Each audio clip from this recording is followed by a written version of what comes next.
tractor. Right guys, welcome back to another video. Thanks for watching. If you're enjoying the videos, please like and subscribe, it means a lot to us. And today we're going to do a review on James's T7, New Holland T7.210. So to let you guys get an idea of what we think of it, and hopefully it'll be a bit helpful for you if you're looking at getting one. So this is my New Holland T7.210. I'm the only one to use it because we all have our own tractors here. But it's 165 boosted to 210 horsepower. We've got it chipped at 195, but I don't know how well that's working. It's better than what it was, but I don't know if it's truly 195 horsepower. It's 50k and it's power command, so it's 19 gears as a transmission. So we'll start at the front. We've got a 1 ton New Holland weight on it. As you can see, the front linkage in the front here is quite basic. We haven't got a PTO on it, manual top link, and we haven't got any electric buttons here for controlling the front links, which would have been done if you spec'd it with a mid valve. Yeah, you have to think it's a mid-mount valve you have to spec it with, where you get a little joystick, electric sort of joystick in the cab, where you can put sort of your front loader, but then it'll also be your front links. But we decided we thought we wouldn't we didn't need it that much, but looking back on it, it probably would have just been a nice thing to have, especially when hitching stuff up on the front of the tractor like your weight. But that's what it's spec with, and it's not the end of the world. It's just a bit of a faff. But yeah, the worst thing when it comes to hitching up, trying to use a valve in the track, or trying to use a spool in the tractor is it's not very accurate. You end up pulling it too far, but it's not too bad. Multiple grease points around the front and on the front axle. Bit of a pain to get to, but it's just manageable. You just got to go for it, really. So we've got Firestone Tires on it, which are very good. These are 2 front ones which are off of Ben's old New Holland, that's why they're quite old. But I've had multiple punches with them where they've cracked and just dirt's gone in. Moving on, it's got AdBlue, diesel tank, and the toolbox is mounted on here. It's quite a good toolbox just for little stuff, but in the spring you find you need a bit more capacity to carry power tools. We got 580s on the back. We've got it spec'd with that because when we're opening up a spud field, we need to be able to go up the rows, and these just fit in. They're also 42s because that gives us some good ground clearance. Again, just stops you from scuffing the drawbar into the ground and giving it a hard time. We've got the new design wing mirrors on it, which have the basic sort of flat top and then the curved bottom bit, which helps see where the trailer's traveling better. We've got the one above standard light package on it. Really good LED lights, gives a nice white glow, just makes hitching up. You see in the field a lot easier. Obviously it's not the 360 package, but it does light up most of what you need. yeah, it does almost 360. Almost, it just doesn't light up your door. A little bit up just to the side, it doesn't quite get, so it's But it pretty much does the whole of what you can see in front of you, which is perfect. Got our electronic controls here, which is pick up your arms and PTO. Moving around to the back, obviously got dual beacons on it, looks smart. It is a bit dusty, you have to excuse that because we've been moving a lot of soil recently. But got hydraulic top link here, got your lights, and then this would be for your air brakes up here as well. You got your blue and green under all the dust and oil. Blue and green spool valves on this side, and then you've got 2 spool valves on this side, which is a questionable design, especially as the brake, where you put the brakes on, is down here, which in our opinion doesn't make sense that much, but we just get on with it and that's fine. The hitch is pretty good, but we think the design isn't the best because normally in the spring you end up, because there's a bolt that goes through here, and through the top of the hitch to lock it in. We normally find that it ends up coming out of line, then you have to like clear it out. Greasing it, making sure it's greased is definitely a key thing, but on the classes, you've got like a hook, isn't it? It's a good design in the fact, like, for a safety reason, is like, let's say the bolt the pin which holds your hitch in, like, shears off, and then you have that pin in keeping the hitch in, but it's sort of just the like knuckle where the safety sort of pin goes through, ends up getting in the way and makes it a bit of a faff. Trying to hitch up it sometimes, you got to like get it spot on, otherwise it will just knock the trailer out of the way. When it comes out of line, it's just it's an absolute faff to try and get it lined up, because it's just like you got to get it perfect, otherwise it will just like sort of snag and then you can't like lift, you can't pull it out easy. It's just you got to give it a bit of a shake around, but it's like good and it's bad, but it's one of those things. Get on with it, really. Moving around here. What have we got around here? Currently making a toolbox to fit in here. We've got a big old exhaust cover with our chrome on it. So that's the outside pretty much. I'll let you have a little look at this puppy working some ground in the spring, and then we'll show you around the inside.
So here you've got your passenger seat, but fold it down, you've got a bit of a holder here to hold your lunchbox in, and drinks compartment here.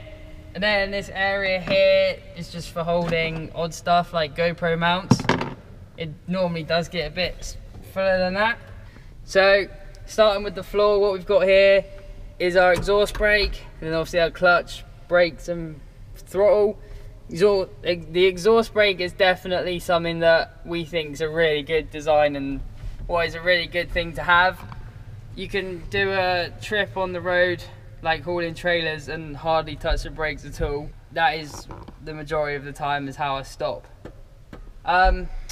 Here on the dash, that's what it's looking like. We've got 2,413 hours on it. So yeah, we've had 2 years, haven't we? This will begin. Yeah, this will be its second. It's just done 2 years. Yeah, 2 years now. You'll see this here. This is just a plug in and play GPS that we have. It's patchwork. It just plugs in with this, which has been wired into the battery pretty much just its charge, I think. Quite good. That is a just pop in the tractor sort of thing. So we'll start here on the armrest. This here, you got your down gears, up gears, and that's for headland management where you record a sequence. This black one here is pick up your link arms up and down. So here we've got your pick up and down on your link arms or your hitch. Obviously for lowering your hitch down to pick up a trailer or whatever. Pick up and down again there, but I just always use that just because it's in your hand and it's comfy. Hand throttle here. So under the cover here we've got, you can set your lift height and you can set your lift speed. Nothing major. Down here is a little display screen which shows your gears pretty much like 1 to 19 and then 1 to 6 in reverse. You've got your 4 spools over here. What green is currently on the front weight and brown's on my hitch. PTOs over here, which if you had a front PTO would go there. You just choose your PTO gear with the yellow lever. And then behind me here, we've got for pulling out the pin on your hitch. Moving on to, so I've had this fitted in, which is a wired camera which I have, which can be placed on trailers or whatever I want it for. Got a CB and radio up here, aircon, control your lights up here, all your work lights, and then this is just some beacon lights that I've had put in. But that is pretty much it. Quite simple compared to the Class. No massive details in this one. It's like, it's quite simple. Basic spec. Yeah, it's pretty basic. Like, it would be nice to have a upgraded version with stereo and stuff, but I haven't. I've got this puppy. But we think this is definitely a good tractor for doing road work, because a lot of what I do in the summer is hauling trailers from the field to the farm, and the exhaust brake definitely is a good thing for that, and it does go well. I mean, the power is better with the chip in it, but I mean, we could have got a bigger, we could have got like a 225 or something, but then that would be your upgraded version. But this is what we went with at the time. Alright, we're just gonna take turns and go through a few dislikes and a few likes about the tractor.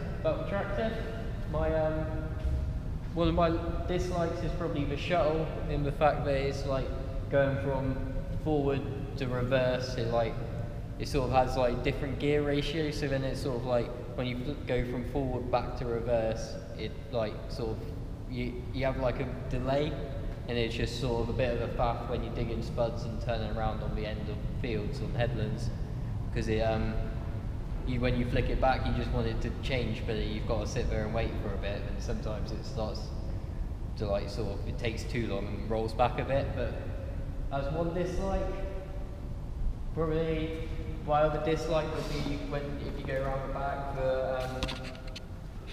the spools are a lot better, but they're still just awkward, and you've got like, that one's been, you can't get the green one anywhere else because it's like plumbed in there. So then if you're putting a trailer in, you've then got to go around the other side, and the fact that the lights and the brakes are so far apart, or like the oil brake is so far apart, because you've just got like, it's just the one, you just want to plug your lights and your brakes in together when we're taking trailers, because we usually have someone dropping trailers off in the field, so it's just a bit awkward. And then, yeah, the hitch not lining up is probably like, it's like the hitch is a really good idea, but then it's also a dislike at the same time, because it's just a bit of a faff when it's out of the line. But I would say that's probably all the dislikes I have on the tractor. And now I'll go through my likes. Probably first of all, probably don't think you can get away from the fact of the decent looking tractor. That's like probably one of the first likes. And another like is the exhaust brake. That's just like, I wish it was on every tractor. I wish it was on the Class, because it's just incredible. It's just so handy, and it just saves your brakes so much.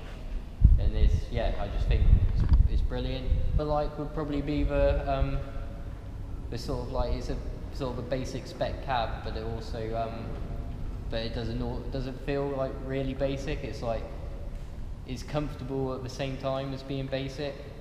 So it's like you don't feel like it's a really basic spec, but it is sort of this basic spec. So it's just nice being able to have a basic spec, but then not feel like you're missing out on stuff. So one of my first dislikes is in reverse you can only go up to gear 6, which is like 5.7 miles an hour.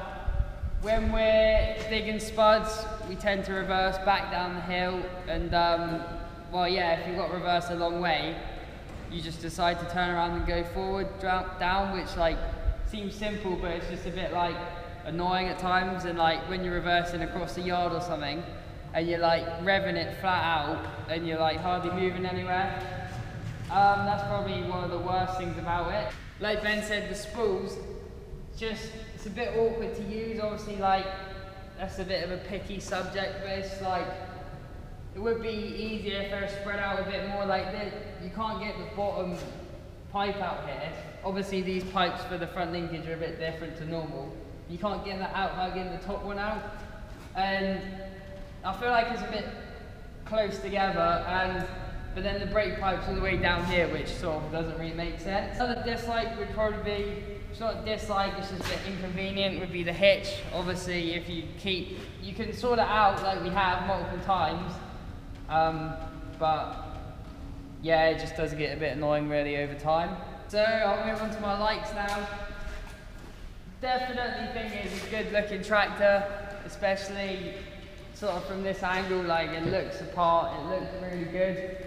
The blue is just like, it's just a nice colour really. But the main feature would be definitely the exhaust brake. It just makes it an absolute road train and just is ideal for hauling like trailers. I think for a silage team, if you wanted a lot of tractors or something, it would be a good thing to buy for doing road work. And obviously they're not massive price compared to like your John Deere or your Class or your Fendt, so it does make it affordable. Like Ben said, it's pretty simple inside, but compared to like your Classes, like your 826s that we have, they're still manual gears, so in comparison this does feel really good. The 19 gears in it are actually really smooth in this one, so it is a nice ride.